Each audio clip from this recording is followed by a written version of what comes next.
So today's video is a binder that I purchased recently for £400. This is the first section of it because it had a section for base, section for jungle, section for fossil, and I'm going to break it down into his sets and do them all individually. So the section today is the base set section, and that is what we're going through. So here we go. Here's the first page of the binder. You can see there's a beautiful looking base set trio at the top there. We're going to pull out the Venusaur first. Check out this bad boy. See what the condition's saying on it. You can see there on the right there is some sort of crease, lump, dent, whatever you want to call that, which is obviously going to affect the value. But the back is looking clean. The back is looking very clean from what I can see here. Sorry about my logo in the top right, by the way. I did stream this, and I'm going to be honest, I streamed it and my face cam was up there. I didn't record them separately, so the video had my face cam there. I didn't want to stretch the video so that my face cam was out of shot, so I've just whacked my logo up there. But don't worry, it's only there for the first half of the video, say. So that was the Venusaur. Weird dent in it, but the back was looking clean. Other than that dent, it was a very clean Venusaur. Moving on to the base set Blastoise, again, very clean. Whoever kept these cards kept them in great condition. It's rare that I see a base set trio come in that's looking this. There is some whitening around there. There is definitely some specks of whitening, but still, for a card that's almost 30 years old, it's pretty clean. The hollow's looking clean. There weren't too many scratches on it, so really happy with the base set Blastoise. Next, we're going to be moving on to the big boy. The biggest of boys, Charizard. A staple of Pokemon itself. Get him out of the binder. Let's see what we're dealing with. If memory serves me correctly, this Charizard was a little bit... Yeah, there's sort of some... In the bottom left, there's some sort of dent, and the card looks slightly warped. Not in great condition. There's some dings on the corner. Yeah, if you look in the bottom right on the back... Oh, actually, there's a crease in the middle at the top there, look.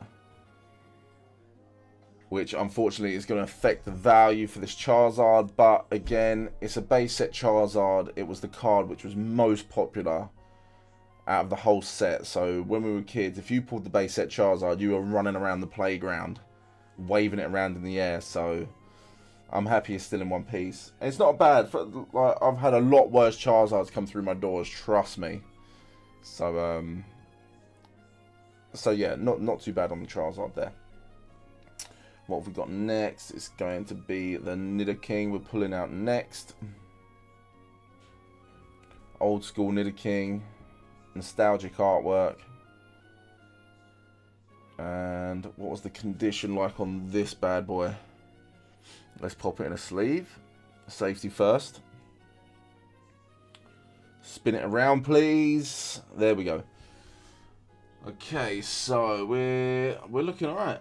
Bottom right, there's a little whitening on the bottom right, but other than that, that is a clean looking Nidoking right there. So overall, so far, happy with the condition of these cards.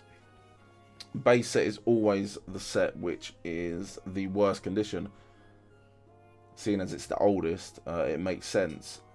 So when I get base sets come through that ain't too bad on the condition side of things, I'm happy.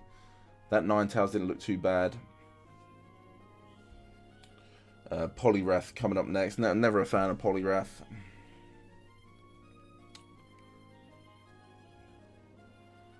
Yeah, not too bad shape though.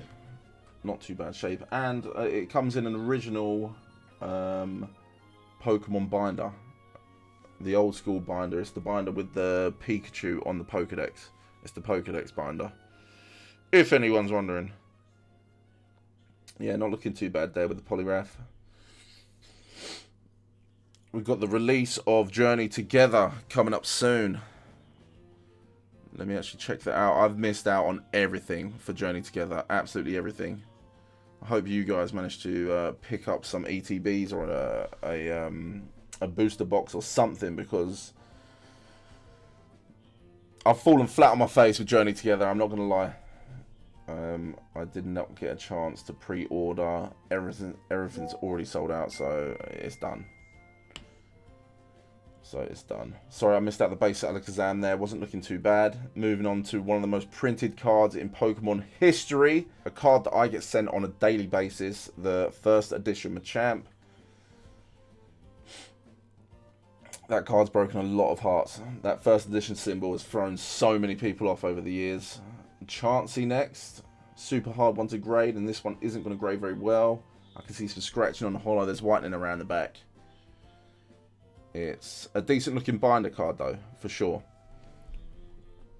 And that's the last card for the first page. Chansey's the last card there, so that is it for the first page.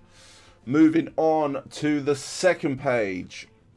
And as you can tell from that Gyarados sliding up there, we do have multiples of the same card in some of these sleeves.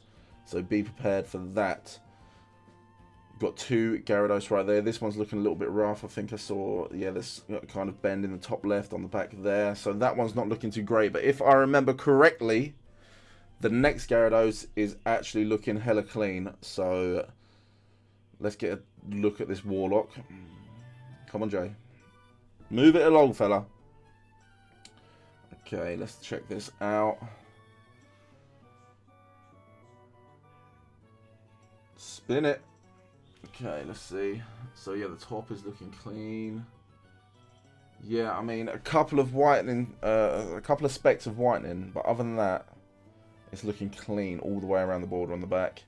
So happy with this one. But yeah, like I said, there are multiples of a lot of the cards, especially the bulk, the common and uncommons. We're seeing 5, 6, 7 of each card in here, which was a lovely bonus. He did tell me, the guy that I purchased this off of did tell me that there were multiple in each sleeve, but I thought it was solely for the common and uncommon. But cards like the Pidgeotto on the third page there, I think there was like 4 or 5 Pidgeotto in that.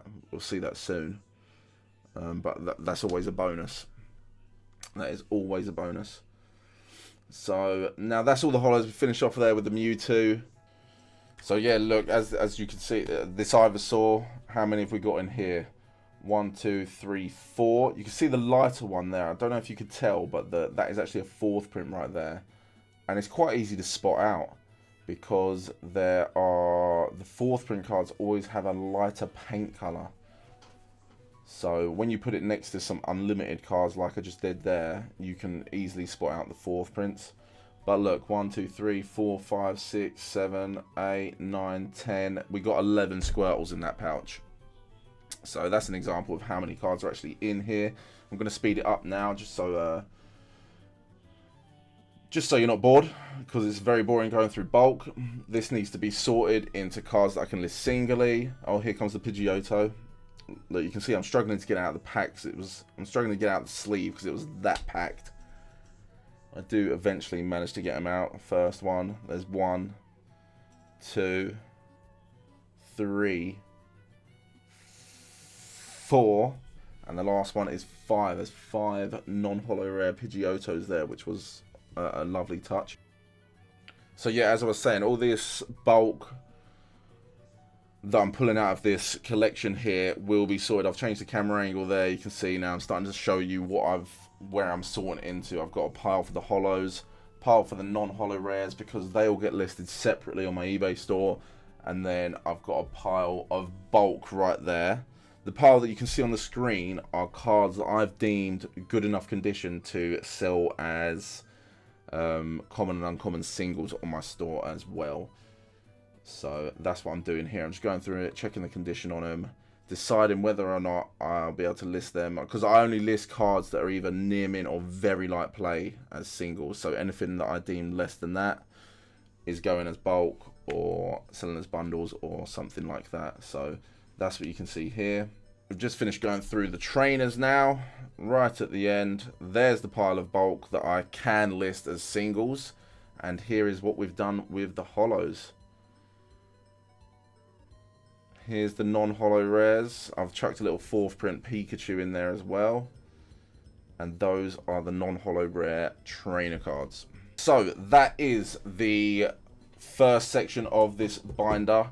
It's the base set section. So I will be making a video now for the jungle section and the fossil section. I wanted to do it like that just to keep the videos a bit shorter, a bit more engaging, rather than doing all of it in one video. It takes a lot of time to edit a long video like that, so I'm just making it a bit easier for myself and hopefully a bit more enjoyable for you guys. So that was the base set. Get ready for the jungle set coming soon.